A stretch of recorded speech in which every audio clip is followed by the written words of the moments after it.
Good afternoon, everybody. The monument that I selected to do for the Lost Cause discussion was the Jefferson Davis State Historic Site in Fairview, Kentucky, which was built in Jefferson Davis's birth state of Kentucky, which is ironically also Abraham Lincoln's birth state. They were born a year apart. For those of you who don't know who Jefferson Davis is, he was the president of the Confederacy. He really wasn't a good person by any stretch of the imagination. He fought very hard to keep slavery. He was very pro-American, very pro-Constitution. He was afraid that, slavery being abolished would mean that the gap between poor white families and freed slaves would cease to exist, and he really just didn't want to have white people and African Americans, freed slaves, being viewed under the same lens. So he did everything in his power to do that, to keep that from happening. And so you think about the fact that he was born in 1808. With him being so pro-American, I just found it insane, the fact that after the South lost the war, he was charged with treason. He served 2 years and he lost his citizenship, but rather than taking the oath of allegiance to regain it, he just refused, and he did end up dying, and America ended up giving him his citizenship posthumously 100 years later in 1978, which I think is also crazy because the fact that America did that. But going back to this monument, his monument was built in 1917, but that's not when construction started.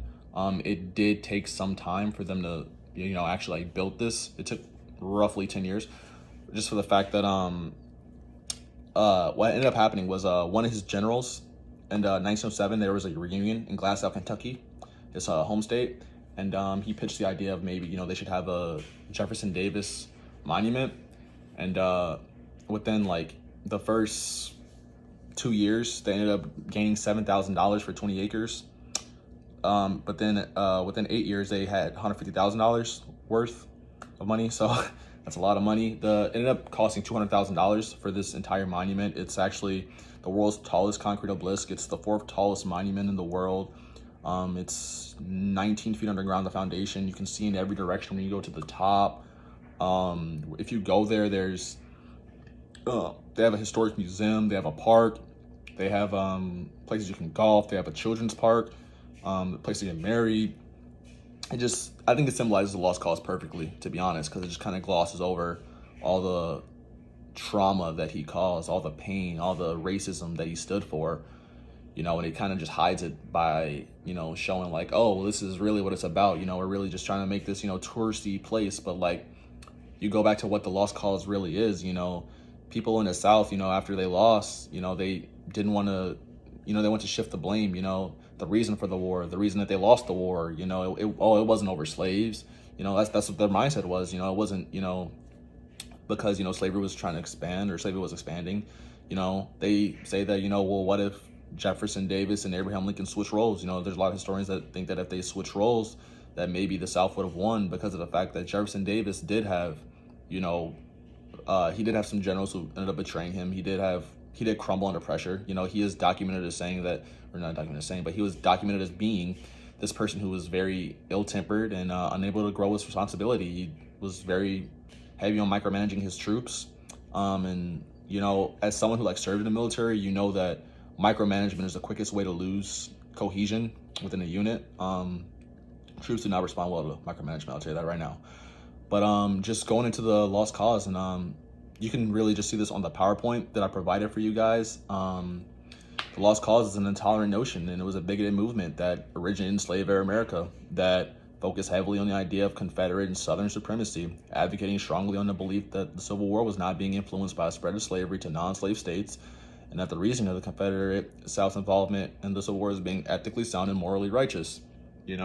So I just felt like he's a perfect embodiment of the lost cause. And even the book that I attached to for you guys on the works cited page, I think it's in the preface, he even states that the author, that Jefferson Davis is the embodiment of the lost cause, and it makes sense, because it's almost like the lost cause is just underneath the umbrella of his personality, because he's just this very maniacal and extreme, person. And just going back to the reception of this, the monument when it was built, you have to understand it was built at the early 20th century, so it was very, ignorant. So everyone was, kind of okay with it. It was his hometown. Kentucky. You have to remember Kentucky was part of the Confederacy, so they were thrilled.